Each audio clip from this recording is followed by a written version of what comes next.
Hey guys, another day, another reselling Q&A. Have you ever ordered a ThredUp rescue box? What is your opinion on them? I have not had the best luck with ThredUp rescue boxes, so I've actually stopped purchasing the boxes. I still do purchase from their website. You can find some like hidden gems on there. As far as the rescue boxes, I don't. I have seen other resellers that have had luck with them, but as with every mystery box, it's a gamble, it's a toss-up. Don't buy a box unless you know that you could potentially get shit in the box. And if you're fine with that, then go for it. Take the gamble.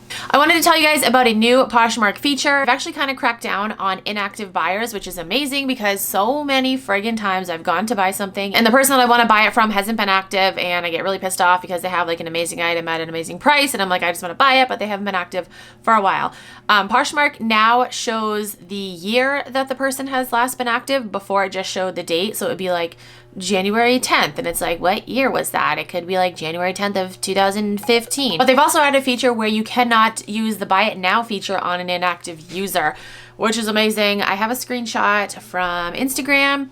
If you try to use the buy it now feature on somebody's account that's been inactive, you get a message and it says, buy now is temporarily unavailable for the seller due to inactivity. Please make an offer if you would like to purchase. At least with the offer, if they don't respond to it within 24 hours, then you get your money. Whereas if you purchase it, then you gotta wait, days, like a week or however long they're doing. It's like, it used to be a week. They gave people a week to ship, but now I think it's 10 days. So you'd have to wait 10 days, then come to find out that they're inactive, and yeah, it's just a pain in the butt. So I think that's cool. I'm glad that they're cracking down on the inactive people because, oh my gosh, it's annoying. Okay, next question. Have you ever reposhed something and had someone call you out? I recently bought something that I didn't have the intention to reposh, but it just didn't fit me the way I wanted it to, so I reposted it. A couple days after I listed it, I got a bunch of comments on the listing from the person that sold it to me. They're mad that I'm trying to sell it for a higher price. Has this ever happened to you? Yes, it's happened to me many times. I source on Poshmark and I buy things on there with the intent to resell them. I'm not trying to like hurt someone's feelings. If somebody sells me something and then they get mad because I'm trying to sell it at a higher price, that's their issue. Like, no. But yes, a lot of people do get mad that I try to sell things at a higher price, but that's the reselling game. That's what I do. I don't feel bad for these people. If they're commenting on your listings, I would just block them and just be done with them. But yes, it has happened to me many times and it's annoying. I actually had a friend post on Facebook the other day. He sold a snowmobile to somebody and then the kid like turned around, or the kid, I don't know, he was like 20 something, 20's a kid to me. But yeah, the guy turned around and is trying to resell it for like $2,000 more than what he bought it for. And my friend is like so pissed off. I'm like, dude, this is what I do for a living. Like this is the way the world works. Like it's not, I don't know, he's like taking like personal offense.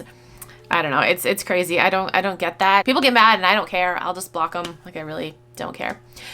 Okay, last question. How can you tell if your growth is good? I compare month to month and it doesn't seem like I am growing much. Okay, don't compare month to month. Don't do that because reselling is a roller coaster. One month you can have a great month. The next month can be really shitty. Don't compare month to month. I don't do that because it just doesn't make sense to do that. I compare like yearly. So we're in January now. So like I would compare like December of 2021 to December 2020.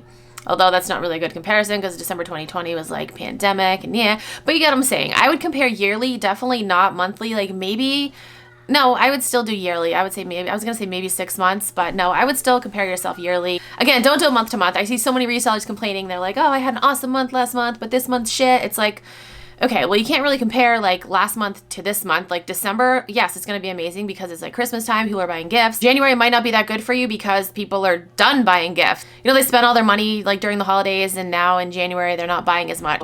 You can't compare month to month. You really can't. I mean, you can, but it doesn't make sense to do it because you might not see that much growth. So that is it for this video. I hope I answered your questions. If you have any other questions, you can comment down below, send me a DM on Instagram or tweet me on Twitter. If you're new to Poshmark and you want to sign up, you can use my code. It is KeepinItRad. You get a $10 credit and I also get a $10 credit. So thank you. That's it. Thank you guys so much for watching. I'll talk to you guys in my next video.